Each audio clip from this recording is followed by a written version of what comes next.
Voilà, chers amis, démocrates africains, peuple du monde entier, nous avons commencé avec un petit retard. Bon, il est quasiment 10h42 et nous sommes bien dans la journée du 13 mai 2018 et nous sommes bien ici à Toronto, au Canada.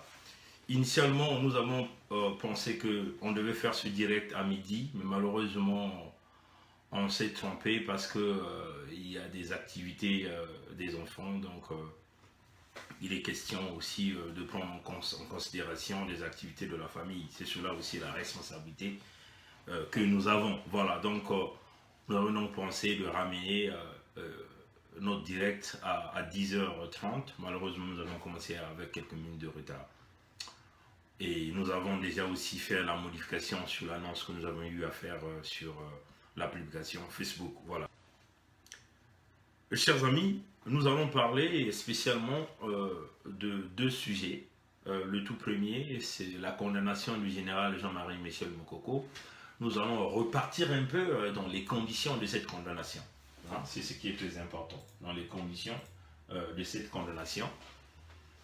Et nous allons dépouiller ensemble, expliquer au peuple congolais, expliquer à tous qui ont l'appui de nous suivre, à expliquer au monde entier réellement ce qui se passe au Congo-Brazzaville.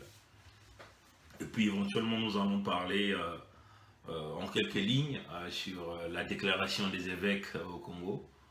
Et puis nous allons parler de nos jeunes simplement de mouvement ras-le-bol qui sont aujourd'hui des victimes aussi du système sanguinaire du dictateur Sassou Nguesso. Bon, chers amis, le procès du général Jean-Marie Michel Mokoko avait commencé le 7 mai. Pour ceux qui savent, le 7 mai représente le jour d'anniversaire d'Antoinette Sassou. Vous voyez, chers amis, Sassou ne fait pas des choses à hasard.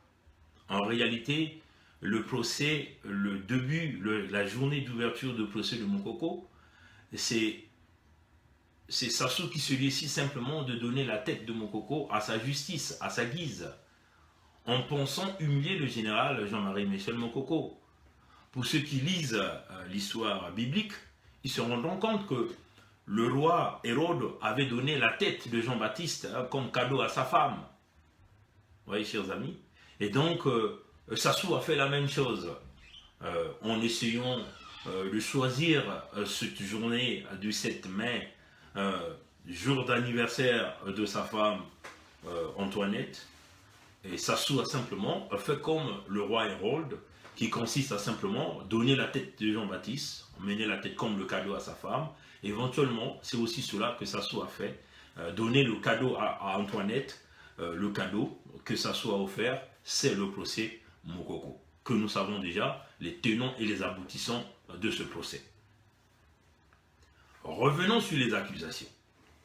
Initialement, il a été, selon les dires de ce système, on accusait Mokoko à l'atteinte à la sécurité de l'État parce que Mokoko a voulu soi-disant organiser un coup d'État dont Tony Moudilou, nous savons tous, qui était en fait l'homme qui embarquait Mokoko dans ce guet-apens, dans ce petit jeu, au niveau d'Abidjan et aussi avec un certain nombre d'avocats au niveau de Paris. Mais, chers amis, nous avons découvert plein de choses durant ce procès.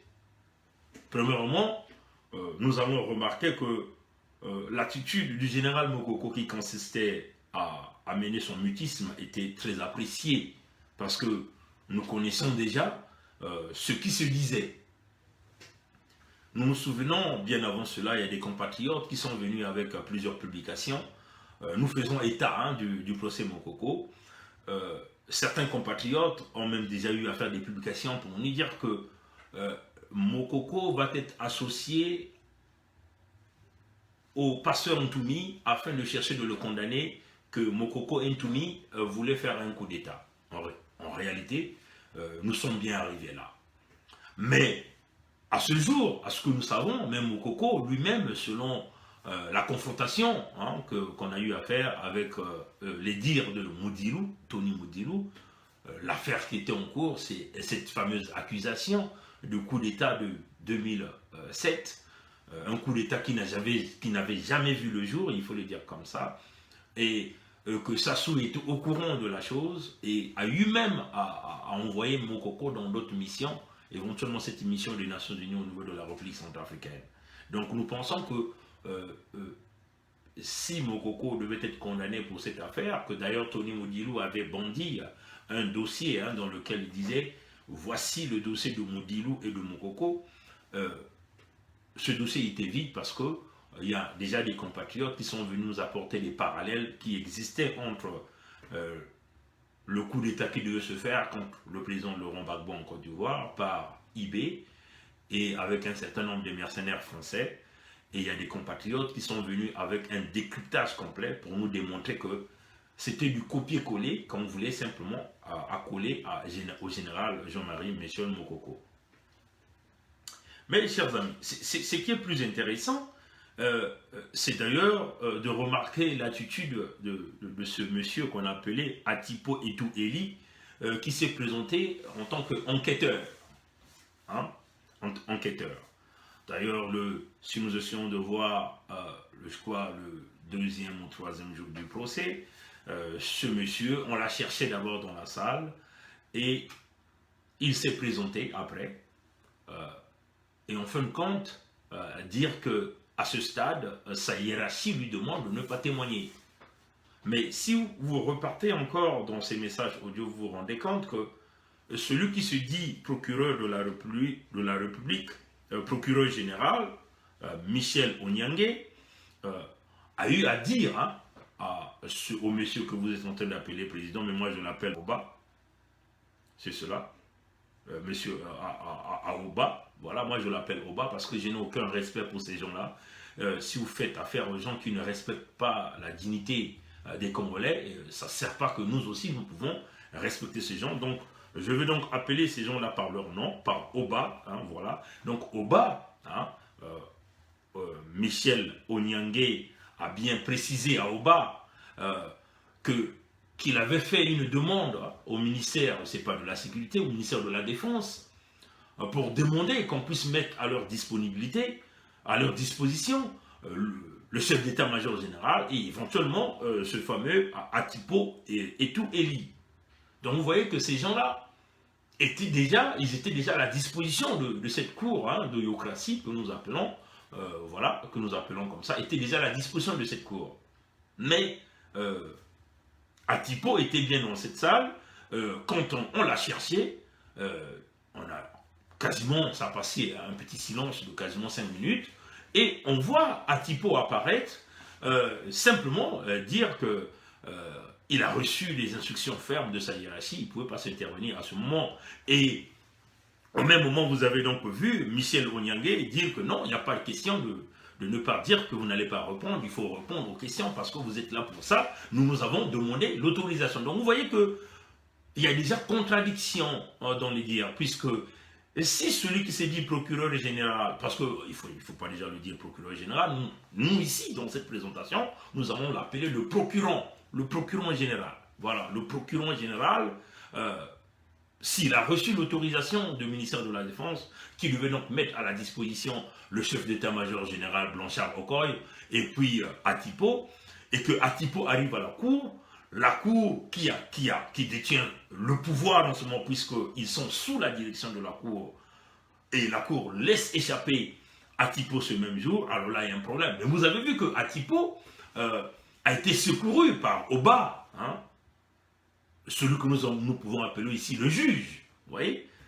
parce que celui qui est le procurant qui dit il doit répondre aux questions, Oba dit non, mais lui il appartient à un corps armé. Au même temps, cette même cour a reçu l'autorisation que ces individus-là se présentent à la séance pendant les audiences, vous voyez. Donc il y a contradiction, mais en réalité nous avions déduit quoi? Nous avions déduit que Atipo n'était pas encore préparé. C'est-à-dire, il n'avait pas encore eu ce qu'il devait dire, exactement dire. Parce que si vous avez essayé, si vous avez l'habitude d'aller dans la profondeur des décryptages de tout ce qui s'est passé, essayez de regarder la coordination entre Oba, entre Onyangue, entre Oko, qui était de la partie civile, vous remarquerez que ces gens-là se sont réunis bien avant, ils ont un cahier de charge, ils se sont dictés des choses qu'il faudra dire. Si jamais l'un d'eux oubliait, l'autre avait donc ce devoir-là de pouvoir le rappeler, à pouvoir remettre les autres sous les rails. C'est comme ça que nous avions remarqué ça. Vous voyez que Oba appuyait. Hein, Oba appuyait. Et malheureusement, Oba vient donc sauver cet Atipo qui s'échappe parce qu'il n'avait pas encore reçu les instructions. Hein, c'est-à-dire, qu'est-ce qu'il va dire devant cette cour? Oui, chers amis. Nous allons donc diviser cette section en deux parties. La partie enquêteur et la partie preuve à conviction, donc les armes qu'ils ont eu à présenter simplement devant cette cour, et puis la vidéo qu'ils ont eu à voir, à visionner devant cette cour. Revenons sur l'enquêteur. Rapidement, chers amis, nous allons tourner la caméra pour aller écouter ce que l'enquêteur va nous dire, et nous allons faire des va-et-vient comme ça entre les ordinateurs en train de faire notre décryptage. Voilà, donc rapidement, nous allons donc nous mettre à tourner la caméra et nous allons écouter ce que le monsieur va nous dire ici. Voilà, donc on va jouer. Voilà. Asseyez-vous par là. Merci. Vous pouvez vous présenter à la barre, s'il vous plaît? Je suis le colonel Atipo Ito Eli, directeur départemental de la surveillance du territoire au Kwilu. Je vais porter une précision parce que ça va surprendre dans la salle pourquoi le directeur départemental de la surveillance du territoire au Kwilu se trouve ici. Mais c'est parce que tout simplement, lorsque l'enquête avait commencé, à cette époque, j'avais une autre fonction. J'étais le directeur des services intérieurs. Et c'était en cette qualité que j'étais l'enquêteur principal. J'ai eu une autre fonction. Présentement, je suis le directeur départemental de la surveillance du territoire au Kwilu. Effectivement, on ne vous entend pas à votre qualité de directeur départemental, mais en fonction de ce que vous avez été hier. Vous avez eu en charge ce dossier et vous avez eu également exploité les communications entre l'accusé Jean-Marie Michel Moukoko et ses correspondants extérieurs dans l'organisation de ce complot. Pouvez-vous édifier la cour sur l'exploitation des éléments que vous avez eu à rencontrer, à obtenir? Là-dessus, tout ce que je peux vous dire, c'est qu'au cours de cette enquête, les services étaient en possession de renseignements selon lequel le général Jean-Marie Michel Moukoko utilisait un numéro RDC. Et ce numéro, je ne l'ai pas en tête dans le dossier, vous allez le trouver dans le dossier, ce numéro. L'exploitation de ce numéro nous a amené à Luandre, à Kinshasa, pour que nous puissions avoir les relevés téléphoniques dans une période donnée. Mais celle qui nous intéressait, ce qui nous a intéressé, c'est la période du 5 mars au 10 avril 2016. Et nous avons eu donc ces relevés qui sont aussi dans le dossier. Mais il se trouve que sur la base d'une information qui faisait état de ce que le général Jean-Marie Moukoko était en complicité avec un certain Stéphane Rabion. Bon, voilà, chers amis démocrates africains, c'est là que je vais m'arrêter. parce que vous aviez le temps d'aller regarder toutes ces vidéos sur les médias sociaux ou sur YouTube, tout est là sur YouTube. C'était nécessaire pour nous de commencer par ce début d'enquête. Hein, ce début d'enquête. Atipo nous dit qu'il était le chargé d'enquête. Selon les informations qui étaient à sa possession, ça les a conduits à un certain numéro de téléphone que le général Jean-Marie Michel Mokoko utilisait, et ce numéro se retrouvait en République démocratique du Congo. Ils se sont donc rendus en République démocratique du Congo, ils ont donc eu des relevés de ce numéro-là.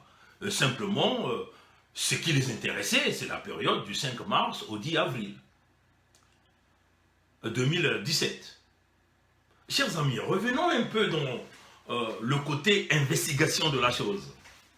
Personnellement, je ne suis pas un militaire, je ne suis qu'un technocrate qui arrive parfois à faire des investigations quand il s'agit des grands incidents dans tout ce qui est les systèmes de la tuyauterie, tout ce qui est les systèmes industriels, du gaz, ainsi de suite.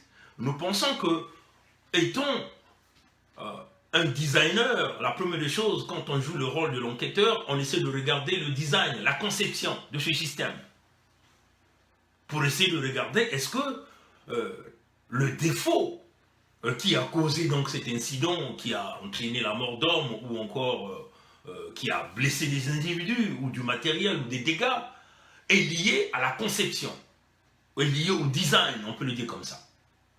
Et donc, les enquêteurs essaient de dépouiller le design en essayant de faire venir des experts dans le cas où ils ne sont pas en connaissance de la matière pour comprendre comment fonctionne le système et quels étaient, par exemple, les équipements de sécurité qu'on peut incorporer pour éviter la destruction ou une catastrophe.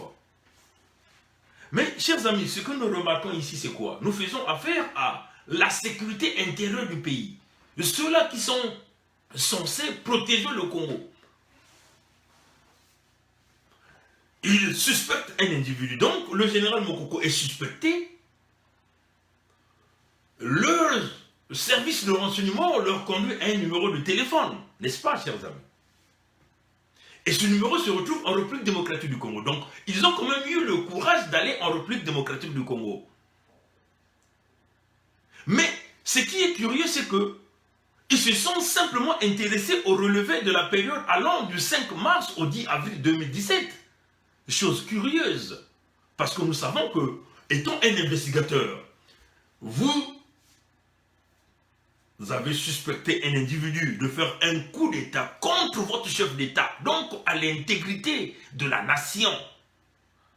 Mais vous n'allez pas vous intéresser simplement à une période de relevé téléphonique allant du 5 au 10, chers amis, donc quasiment on peut dire un mois seulement. Ça, là déjà il y a un problème là. Vous voyez, il y a un manquement. Vous voyez, chers amis, ça c'est le premier cas. On ne peut pas s'intéresser à une période, puisque vous avez déjà en possession de vos documents, soi-disant un présumé coup d'État qui devait se faire en 2007, et là, vous avez la chance d'avoir des communications parce que vous êtes dit que Mokoko était en communication avec un certain Ravion, donc un mercenaire. Vous voyez? Mais vous vous êtes seulement intéressé à une période de 1 mois. Il y a quelque chose qui ne va pas, chers amis. Regardez un peu de quoi nous sommes en train de parler. Et quand vous écoutez Atipo, il vous dit, mais je ne m'en souviens pas de ce numéro-là, mais le numéro est dans le dossier que vous détenez. Chers amis, il y a déséquilibre. Il y a déséquilibre. Étant enquêteur, vous venez au tribunal, la cour criminelle, vous êtes l'enquêteur principal d'un dossier. Nous pensons que vous devez avoir la connaissance du dossier de A à Z. N'est-ce pas, chers amis? C'est ça la réalité. La connaissance parfaite du dossier. Même si vous avez des choses qui vous échappent, néanmoins, vous devez avoir avec vous le dossier bien énuméré, puisque du moment où vous invoquez la présence d'un numéro téléphonique, vous devez au moins savoir déjà ce numéro téléphonique ou l'avoir dans le dossier que vous détenez, parce que vous venez au tribunal. voyez, chers amis, suivez un peu notre décryptage, parce que nous aimons toujours aller regarder dans les angles que tout le monde n'a pas vu, hein, parce que tout le monde peut regarder ces vidéos, mais il ne peut pas voir ça de la même façon, il ne peut pas dénicher ça de la même façon. Donc vous voyez qu'il y a déjà manquement. L'enquêteur ne connaît pas bien son dossier, il ne connaît pas le numéro de téléphone, il se concentre seulement d'une période donnée des relevés téléphoniques, une période d'1 mois, alors que cet homme est déjà dans votre ligne de mire depuis 2007. Il y a un problème. Vous voyez, chers amis. Deuxièmement, chers amis, comme nous savons comment fonctionnent les services de renseignement et les services secrets, quand ils se rendent compte qu'ils ont en face d'eux un suspect, et qu'ils connaissent toutes les informations de cet individu, qu'est-ce qu'on fait? On met la personne sous surveillance. C'est-à-dire, la personne ne sait même pas. Toutes les équipes sont derrière l'individu. Partout où vous irez, on vous suit. Là où vous irez manger, on connaît. Avec qui vous communiquez, ils le savent tous. On surveille tous vos mouvements.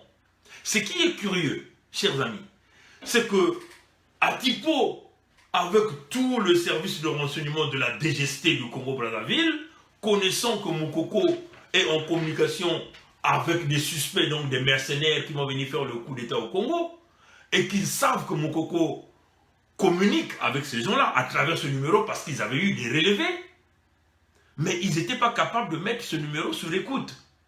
Chers amis, démocrates africains, peuple du monde entier, c'est quand même curieux, n'est-ce pas, chers amis?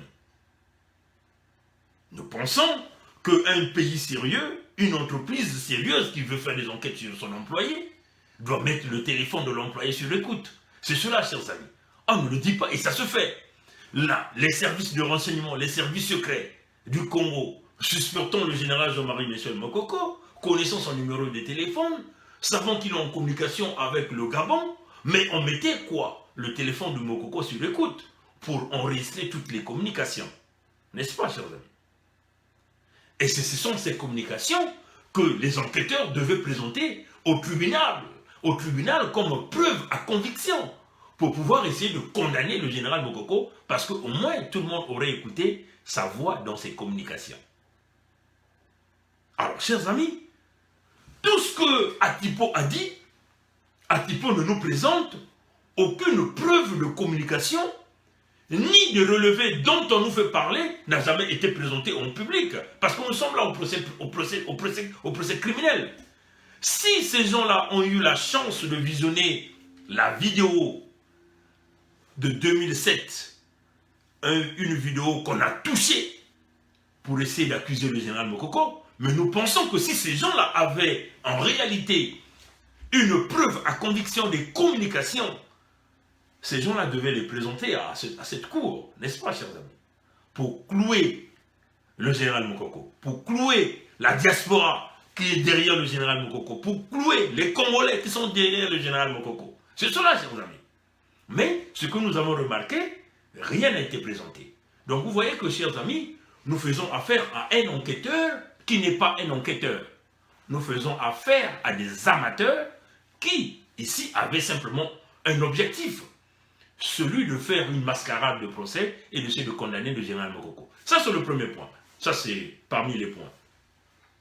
Le monsieur dit, Atipo dit, que dans ces relevés, ils étaient donc obligés d'aller se rendre au Gabon, aller travailler avec les services secrets gabonais pour se saisir du dossier. Bon, on nous fait parler du matériel Tirana, de communication.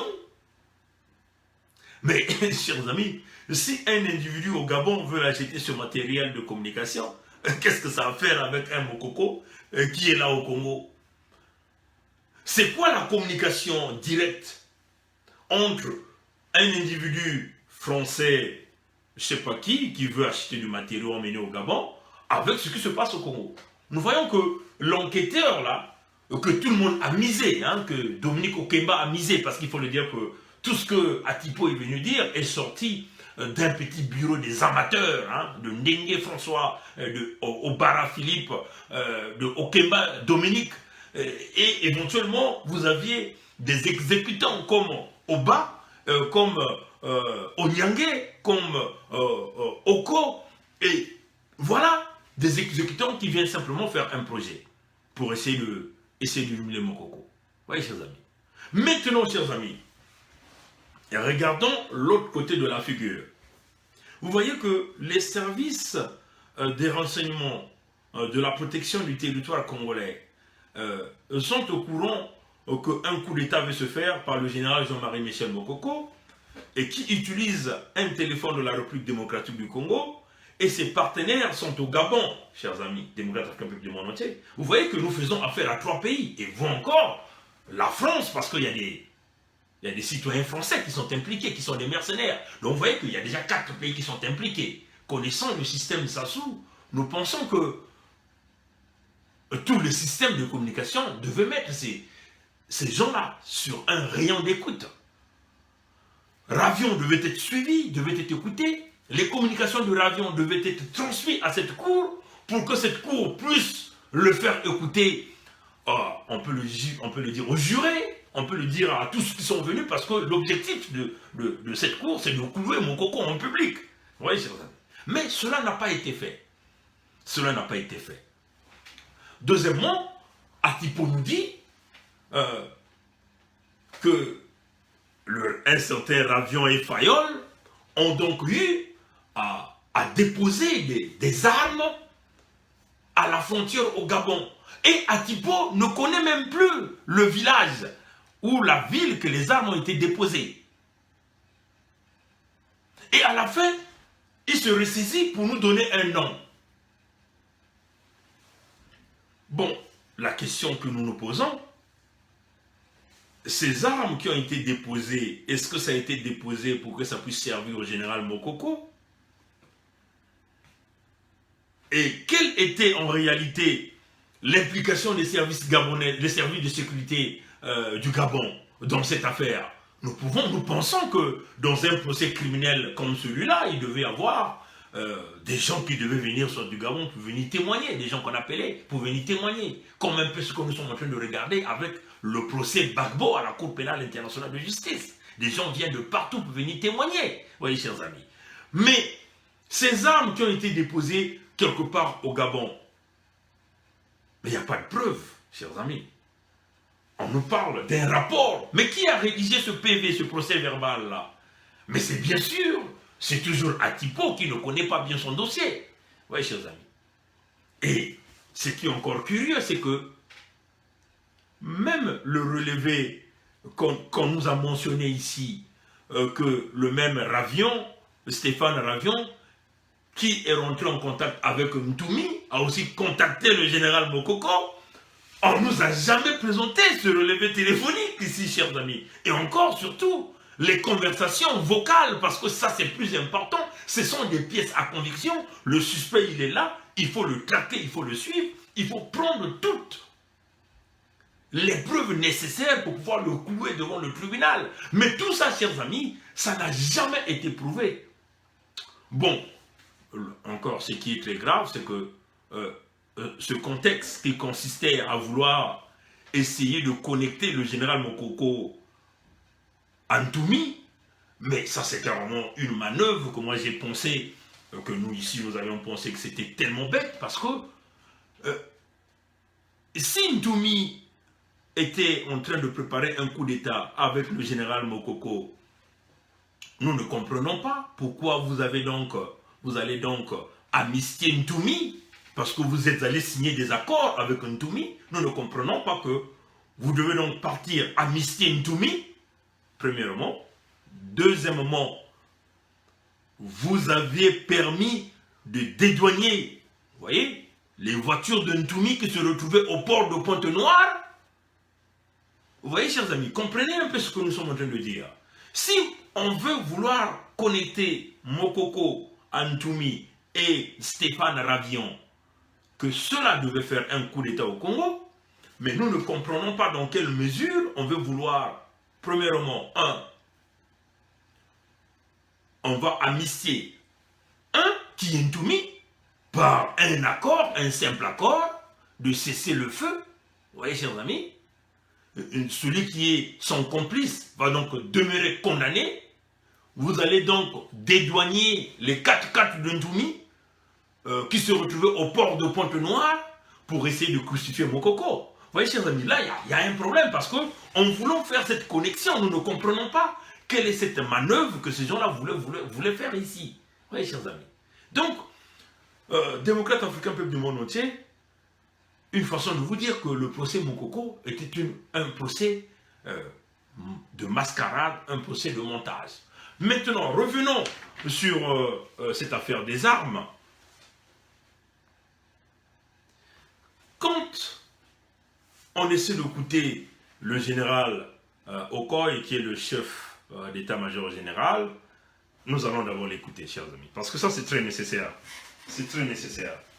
Nous ici, on aimerait parler avec preuve, pour que tous nous essayons de regarder en réalité et ce qui est en train de se passer dans cette affaire de procès Mokoko. Donc, rapidement, nous allons tourner la caméra, nous allons aller écouter ce que le chef d'état-major général va nous dire ici. Voilà, donc rapidement, on va essayer de ramener les caméras de cette façon et on va essayer de jouer cette vidéo et nous allons entendre ce qu'il va nous dire ici. Bon, voilà. Les armes ne sont pas affectées au général Mokoko.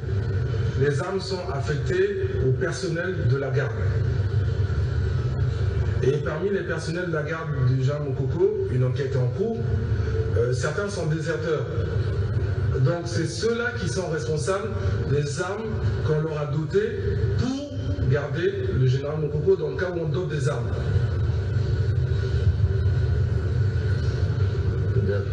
Bon, voilà, chers amis, démocrates africains, il était nécessaire de faire jouer cette section de la vidéo parce que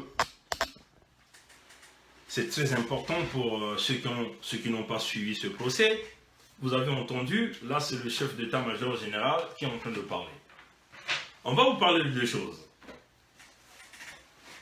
Pendant la période électorale, il y a eu des éléments des forces armées congolaises que nous appelons la Gestapo parce que les forces armées congolaises n'existent quasiment plus parce que vous êtes là, nous faisons face à simplement une milice privée, hein, parce que l'armée congolaise n'existe pas, ce n'est qu'un nom. Hein.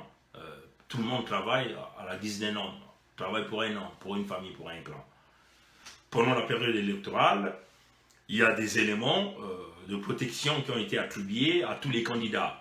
Donc, c'est là où vous avez entendu le général Okoye, Blanchard Okoye, parler des armes de dotation qu'on a données aux éléments. Donc, vous voyez qu'on donne les armes aux éléments que l'état-major affecte aux candidats.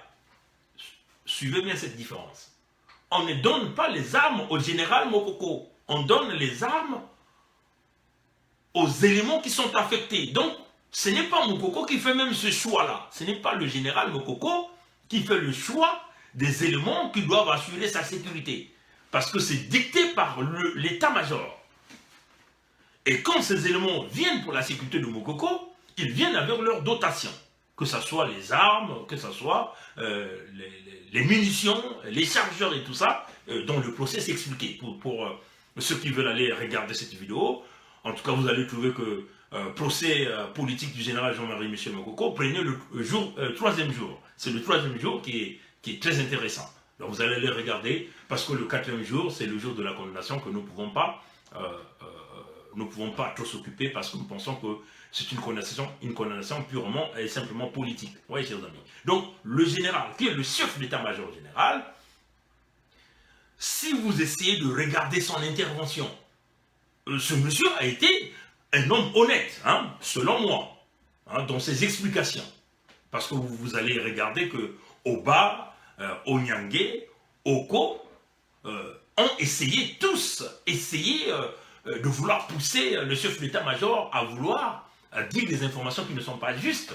Mais l'homme a été serein, posé, calme, il expliquait logiquement ce qu'il était censé dire, parce que c'est cela la réalité. Il dit que les armes, on ne les donne pas au général Mokoko, mais on le donne aux éléments qui sont chargés de sa garde. Et ces éléments-là sont nommés par l'état-major. Vous voyez, chers amis, donc déjà là, il y a une nuance. Donc, Déjà, s'il y a des armes qui se retrouvent de Mokoko, ces armes ne peuvent pas déjà appartenir à Mokoko, ça appartient aux éléments qui viennent affectés par les chefs de l'état-major général, et ce n'est pas aussi Mokoko qui dicte, qui sélectionne les gens qu'il voudra voir dans sa garde. C'est eux qui décident. Ça, c'est le premier point. Ça, c'est en ce qui concerne les armes pour la protection de Mokoko en tant que candidat à l'élection présidentielle. Deuxièmement, il y a les armes de ce qu'eux, ils ont intitulé officier général sur la section 2. Hein, officier général au rang de deuxième section. Deuxième section, selon ce que Okoye a expliqué, Mokoko faisait partie de la deuxième section, c'est-à-dire officier supérieur, âgé de plus de 65 ans, donc il bénéficie d'une certaine protection. Et ça encore, Okoye dit que dans cette catégorie-là aussi, les armes n'appartiennent pas à Mokoko, mais aux éléments qui viennent pour sa protection. Voyez, chers amis. Et Okoye a reconnu que Mokoko, dont l'armement qui avait été attribué à ces éléments pendant la période électorale, Mokoko avait tout remis. C'est-à-dire, avec ses gardes, ils sont allés remettre les gardes. D'ailleurs, les gardes ont été remis à la disposition de l'état-major et les armes ont été récupérées. Okoye reconnaît ça. Maintenant, sur l'armement qui consiste sur la protection de l'officier supérieur dans la section numéro 2, dont Mokoko étant officier supérieur, âgé plus de 65 ans, ou 65 ans, c'est ce que Okoye dit, dans ses armes, Okoye reconnaît qu'il y a 3 armes qui ont été identifiées, 2 ont été récupérées, il y a une arme qu'ils ne savent pas, parce que Okoye dit que nous avons connu d'énormes problèmes de logistique, hein, parce que avec cette affaire des explosions, plusieurs relevés d'informations ont disparu. C'est ce que Okoye explique. Donc vous voyez que vous sentez dans le témoignage de Okoye un homme très serein, un homme très calme, un homme très posé, un homme qui explique en réalité hein, la véritable situation sur cette affaire de l'arme.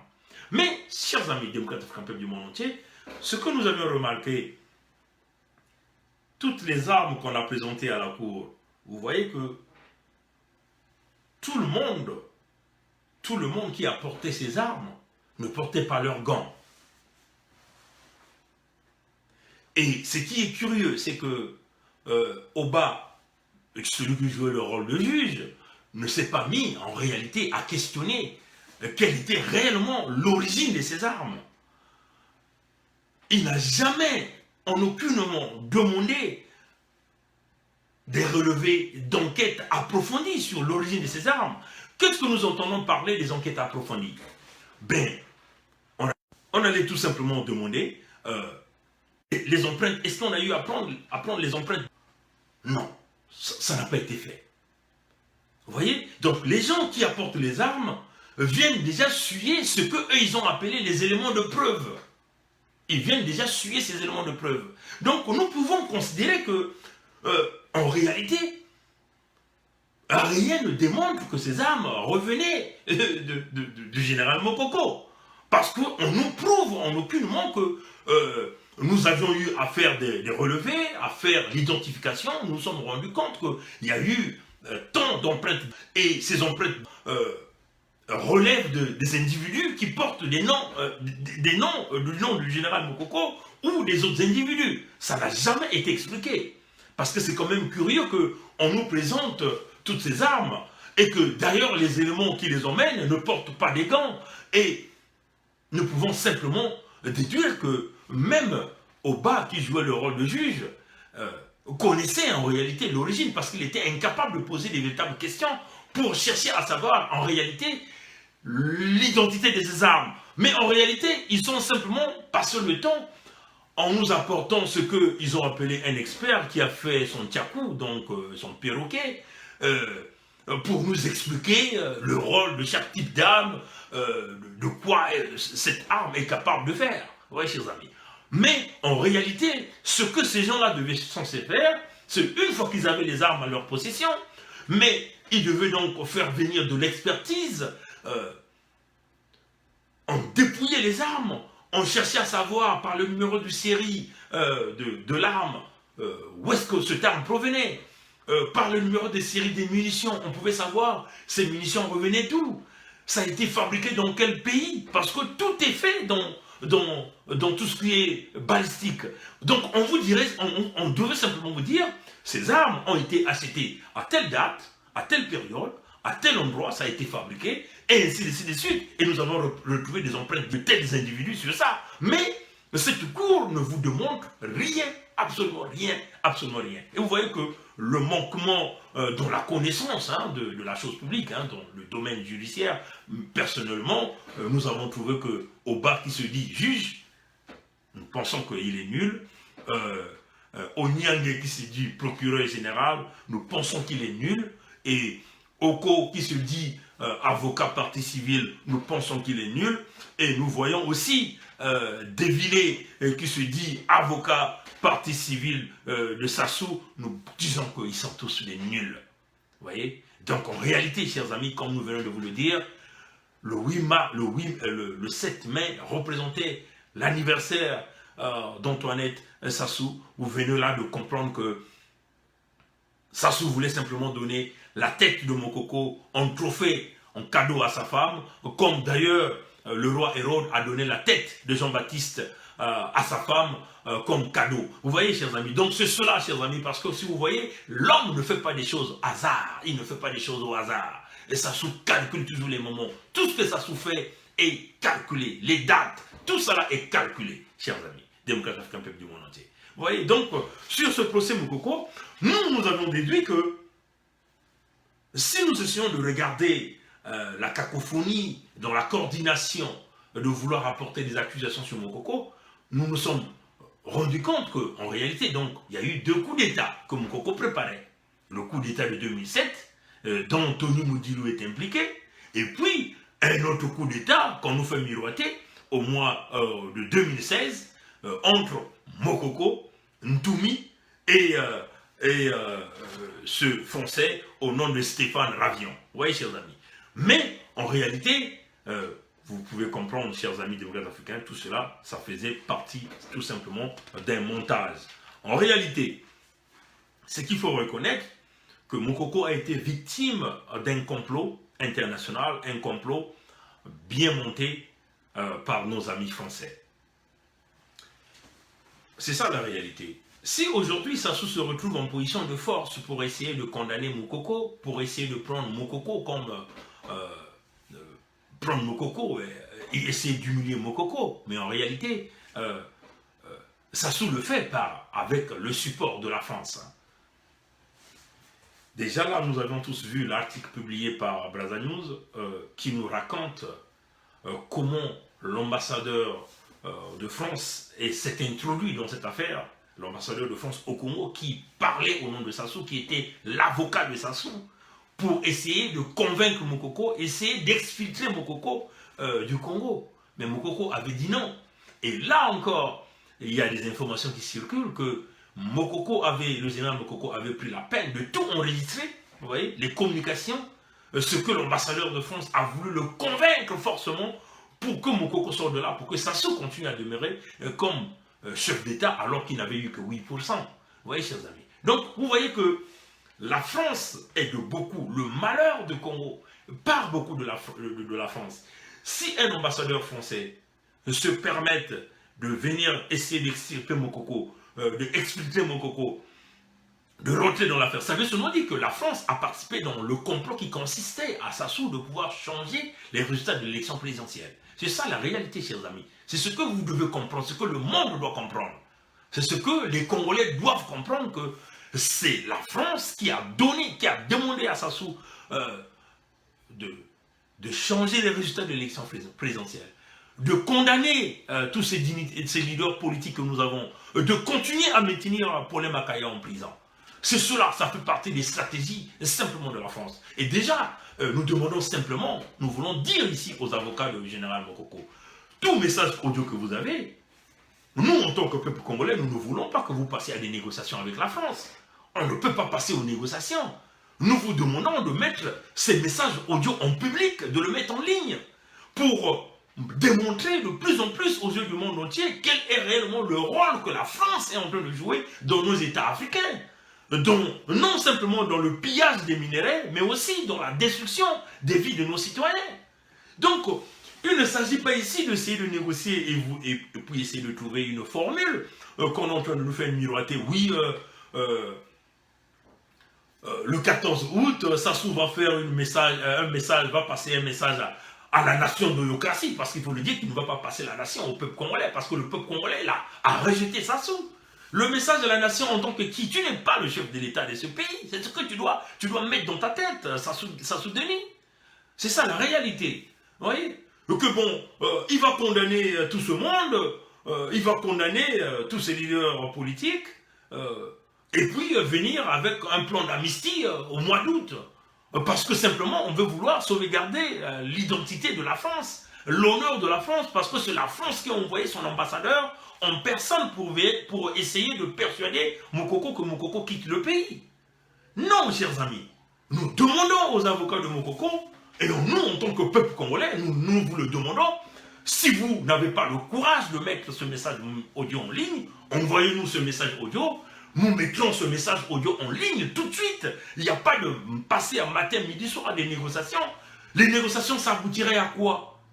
Oui, si Sassou, vous allez négocier avec la France, et que Sassou libère Mokoko, et Sassou va remettre le pouvoir à Mokoko. C'est ça la condition sine qua non. La condition sine qua non, c'est Sassou doit quitter, et que Mokoko parte en deuxième tour avec celui qui était censé être en deuxième tour avec lui. C'est ça que nous voulons, chers amis. Nous ne voulons pas de négociations à 2 balles, comme on peut le dire.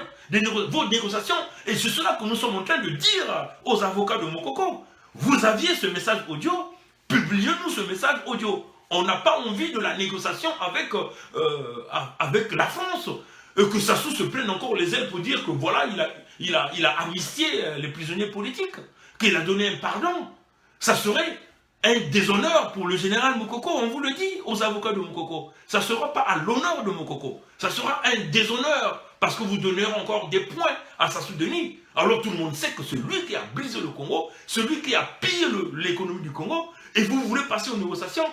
Nous vous le disons encore aux avocats de Mokoko, nous vous demandons de publier ces messages audio, les conversations audio que le général Mokoko a eu avec l'ambassadeur de France, celui-là qui est parti pour parler au nom de Sassou, ceux-là qui complotent pour briser notre pays, le Congo-Brazzaville. On n'en a pas besoin de négociations. La France, si la France veut négocier avec le peuple congolais, la France doit revenir sur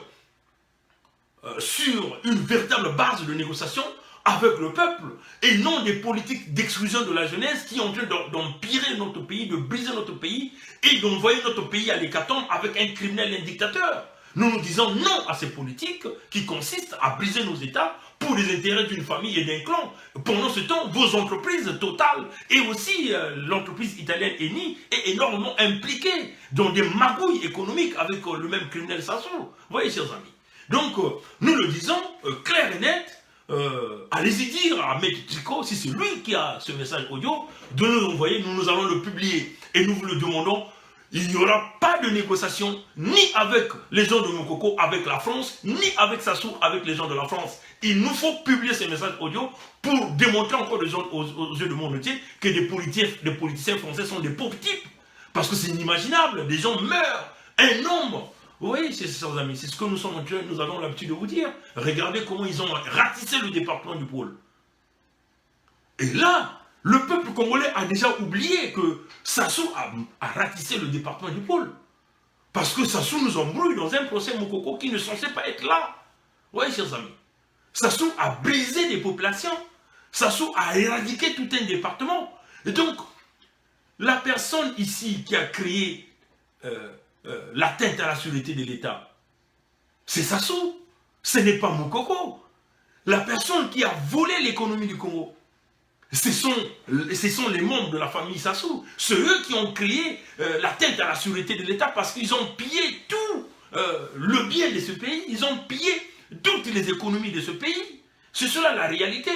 Donc, à la place de mettre Makaya, à la place de mettre Okombi, à la place de mettre le général Mokoko, à la place de mettre des jeunes Congolais dans les prisons. Ce sont eux-là qui doivent aller en prison. Ce sont eux-là qu'on devait juger dans cette cour gérée par Oba, gérée par Onyangue, gérée par Oko, tous dans la lignée Mboshi. Vous voyez, chers amis, c'est ça, c'est cette cour où nous devons voir des gens comme des Bouya, des gens comme les Ondongo, des gens comme les Henri Nzombo, des gens comme les Dominique Okemba. Ce sont eux qui devaient être jugés à cette cour, parce qu'ils ont pillé les biens de l'argent du Congo, qui aujourd'hui, le Congo se retrouve avec quasiment tous les hôpitaux fermés, il n'y a pas de services appropriés pour les populations de ce pays, l'université est dans une grève illimitée et générale jusqu'à aujourd'hui, les hôpitaux, l'hôpital de Lwanduli est fermé, les gens manquent quasiment de tout, les salaires ne sont pas payés, les étudiants sont en train de crier partout à travers le monde entier parce que vous avez des gens qui ont commis des crimes et qui ont donc simplement mener des crimes à l'atteinte à la sûreté de l'État. Alors donc, à éviter de nous parler de procès Moukoko, éviter de nous parler de procès Dabira, de procès... Ça, c'est des procès qui ne devaient pas avoir lieu. Parce que l'homme que nous sommes en train de chercher à condamner, c'est Sassou, mais il est protégé par la France. C'est ça le grand problème, chers amis. Parce qu'il est protégé par des hommes politiques français qui n'ont qu'un seul goût, le goût d'argent et le goût du sang. Voir que Sassou massacre les Congolais, ces politiques français-là, ça leur fait du bien. Parce que ce qui compte pour eux, c'est de leur argent qu'ils continuent à obtenir. Ce ne sont pas la vie des Congolais. Et nous disons non à ces genres de politique et à cette vision. Et nous le disons de vive voix. On vous le dit en face. On vous le dit en face. Vous voulez nous tuer? Faites-le parce que c'est votre métier. Parce que vous êtes habitués à tuer le monde, à massacrer le monde. C'est ça ce que vous faites. Oui, chers amis. Et nous attendons impatiemment qu'on nous publie ce message audio. Et nous en doutons même pourquoi Moukoko va donner ces messages audio à ses avocats.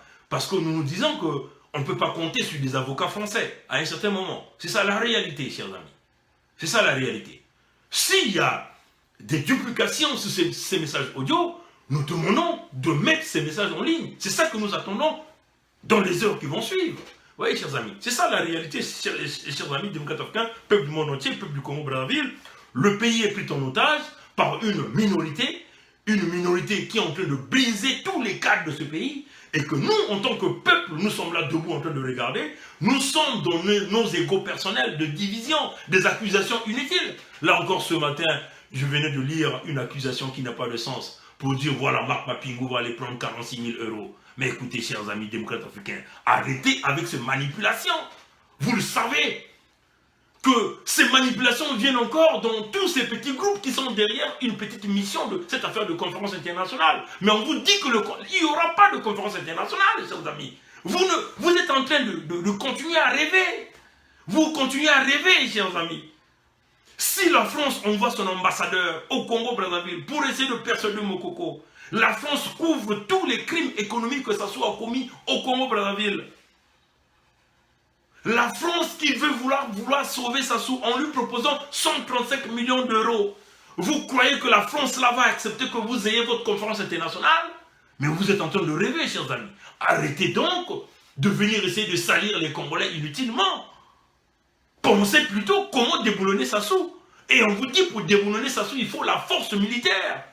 Ce ne sont pas des solutions politiques. On vous le dit, il n'y aura jamais de la solution politique au Congo-Brazzaville. Donc, au lieu que vous passez votre temps à mijoter derrière une conférence nationale et une conférence internationale qui ne verra pas le jour, vous devez penser, pour autant penser comment mettre en place une force militaire qui va déboulonner Sassou. Que ce ne soit pas seulement Sassou, mettons en place une véritable stratégie qui consiste à traquer ces gens-là partout où ils iront. Que ce soit Kiki, que ce soit Kaka, que ce soit qui que ce soit dans ce régime. C'est cela que vous devez faire. Au lieu de vous passer à toujours vous salir, à toujours vous diviser. Au moment où nous sommes en train de parler, nous ne devons plus parler de la division. Parce que le Congo est pris en otage.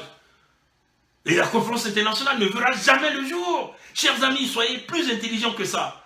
Pensez un peu plus haut que ça, chers amis. Alors, mettez-vous en place pour mettre des véritables stratégies qui vont consister à s'attaquer directement à Sassou. Directement à Sassou. Pour affaiblir l'homme, on vous le dit, il faut attaquer son noyau. Attaquer son noyau.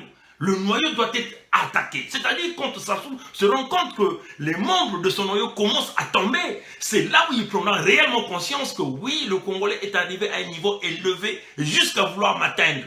Et c'est ça qui fera peur à Sassou. Mais si vous êtes dans vos petites réunions de 2 balles, conférence internationale qui ne verra jamais le jour, parce que la France ne laissera jamais que cette conférence internationale puisse se faire. C'est ça que vous devez mettre dans la tête, chers amis démocrates africains. Donc laissez Mapingou tranquille. Mapingou, qu'est-ce qu'il a? Qu'est-ce qu'il a? C'est Mapingou qui va empêcher votre conférence internationale? Non, chers amis. Attaquez-vous contrairement aux politiciens français qui sont en train de supporter Sassou. C'est eux que vous devez s'attaquer. Et non aux Congolais, là, aux Congolais là, qui sont en train de lutter. Vous, les gens de la France, mettez-vous dans la tête que vous devez être unis. Vos égoïstes là, vos luttes inutiles et personnelles ne vous emmènera nulle part. C'est ça la réalité que vous devez mettre dans vos têtes. Vous voyez, l'ennemi est Sassou, et Sassou va demeurer l'ennemi de ce pays. Tant que cet homme-là est en vie, le pays là va s'auto-détruire. Nous devons mettre tous nos efforts sur Sassou, sur le système Sassou, sur l'entourage Sassou. Allez dans la profondeur de ce noyau. Mais si vous vous mettez à s'attaquer aux Congolais qui ne pèsent pas, rien ne se fera. Rien ne se fera. Voilà. Donc, démocrates africains, peuple du monde entier, ça c'était sur ce point.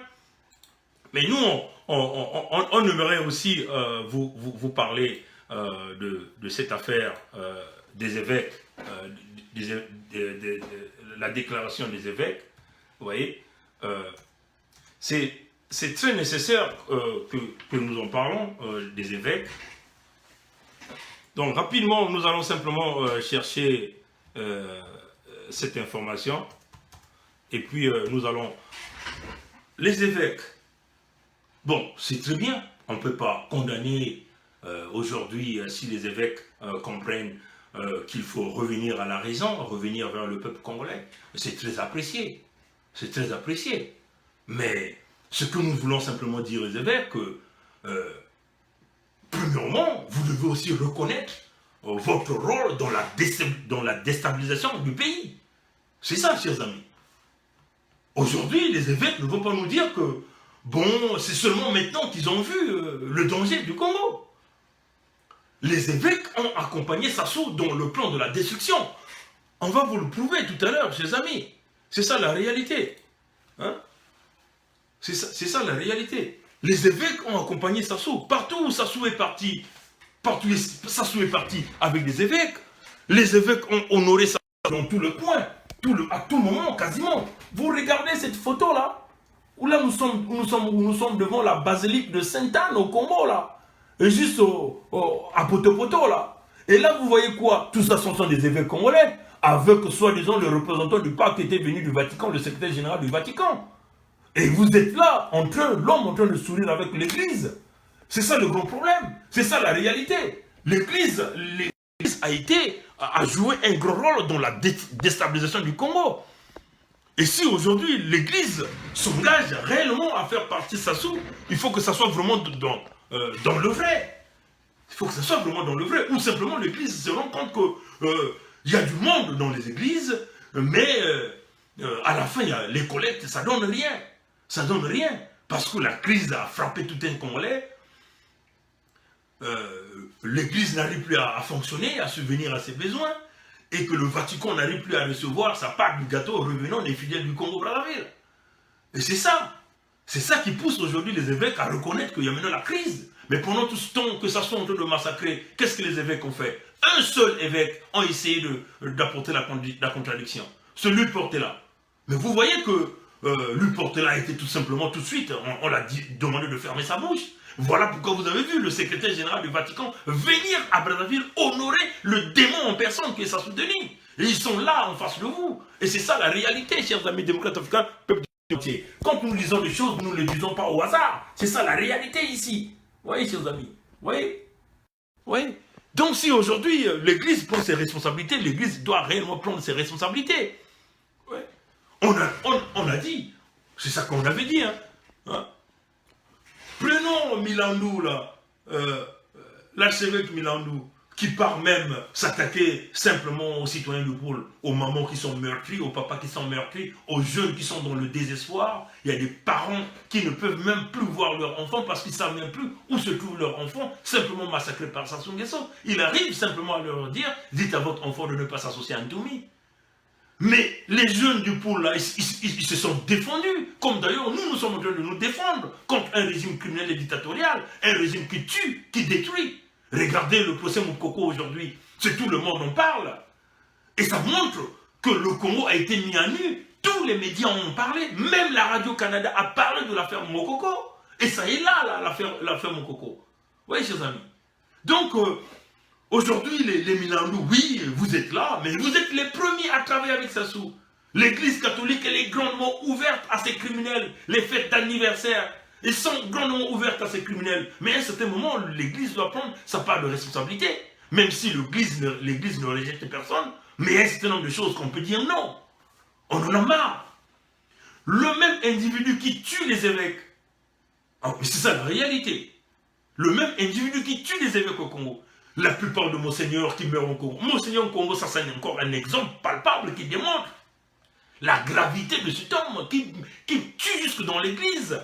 Le cardinal Émile Biayenda, ça montre la gravité de l'homme qui tue même dans l'église, que jusqu'aujourd'hui l'église catholique est incapable de pouvoir sanctionner Sassou. Mais l'église catholique se permet simplement d'envoyer ses hauts fonctionnaires à Brazzaville pour vénérer cet homme. Qui représente-t-il cet homme? Pour que l'église catholique va s'agenouiller jusqu'à ce point devant Sassou Nguesso. Qui représente Sassou Nguesso? Sassou Nguesso, c'est le plus puissant sur cette terre. Sassou Nguesso, c'est le plus puissant dans les cieux. Que tout le monde vienne s'agenouiller, même l'église catholique, la plus vieille église quasiment du monde. Non, chers amis. Si aujourd'hui les évêques se rendent compte que les accords de Ntoumi et Sassou, ce n'est que de la poudre, des piments dans les yeux, mais prenez donc de véritables décisions. On vous avait déjà dit que les accords de Ntoumi et Sassou, c'était une mascarade mise en place par Sassou et même ces gens de Ntondo, là, les gens de Ntoumi. C'est ça la réalité, chers amis. Parce qu'on en a marre de voir ça. Il ne peut jamais y avoir une véritable réconciliation dans un pays tant que la véritable justice ne se fasse pas. C'est impossible, chers amis démocrates africains, peuple du monde entier. Et les victimes, les parents qui ont été tués, ceux-là qui ont été massacrés, ceux-là dont les arbres fruitiers ont été tous coupés. Le Poule aujourd'hui est invivable, mais vous voyez, les mêmes dignitaires de Poule sont en train de faire des campagnes de sensibilisation. Les gens de Ntoumi et Ntondo pour aller dire aux gens de revenir dans leur village. Pendant ce temps, le Poule est encore militarisé. Les groupes des mercenaires étrangers sont là à l'intérieur, dans le Poule. Et vous voulez nous parler que des accords de paix? Alors écoutez, chers amis du Bretagne Africain du monde entier, et si l'Église se rend compte de ça, alors donc nous demandons à l'Église de se mettre devant, comme fait l'Église en République démocratique du Congo. Oui, vous appelez au sursaut. Nous voulons que l'Église se mette devant, que l'Église catholique se mette devant, pour que nous puissions tous arriver à démanteler le criminel Sassou. Parce que vous le savez, si l'Église reconnaît que le mal du Congo, c'est bien Sassou, alors donc, travaillons tous ensemble pour enlever la gangrène qui détruit le Congo. C'est ça la réalité. Au lieu de nous parler des voitures de Ntoumi qu'on a dédouanées au port de Pointe-Noire, et nous parler des accords, et vouloir nous parler d'un coup d'État Moukoko avec Ntoumi, pendant ce temps Ntoumi est amnistié. Alors, chers amis démocrates africains, ne nous prenez pas comme des dupes et des cons. Alors, réfléchissons, chers amis, pour trouver des voies et moyens, et nous voulons voir en réalité l'implication de l'Église. Mais quant à Thierry Mongala, qui vient nous parler que l'Église est en train de confondre son rôle, mais nous parlons que c'était d'abord à Thierry Mongala de pouvoir se ressaisir qu'il est dans le mauvais côté de l'histoire. C'est ça la réalité. Parce que Sassou va tomber. Sassou va tomber. Sassou va tomber, mais c'est militairement qu'il tombera. Voilà. Maintenant, nous voulons simplement lancer un message de soutien à tous nos jeunes de ras-le-bol. Mais nous pensons que, chers amis, notre colère, c'est voir l'inactif des jeunes Congolais. Dans notre conception ici, le ras-le-bol devait être constitué de tous ces jeunes lycéens congolais qui n'ont pas de perspective d'avenir. Ça devait être constitué de tous ces jeunes étudiants de l'université Maringouabi qui n'ont pas de perspective d'avenir. Ça devait être constitué de tous ces jeunes chômeurs congolais qui n'ont plus de perspective d'avenir dans ce pays.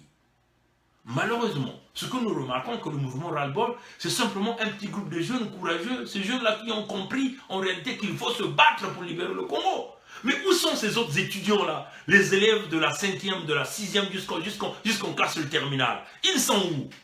Mais il faut aussi dire à ces jeunes-là qu'il n'y a pas d'avenir pour vous avec Sassou.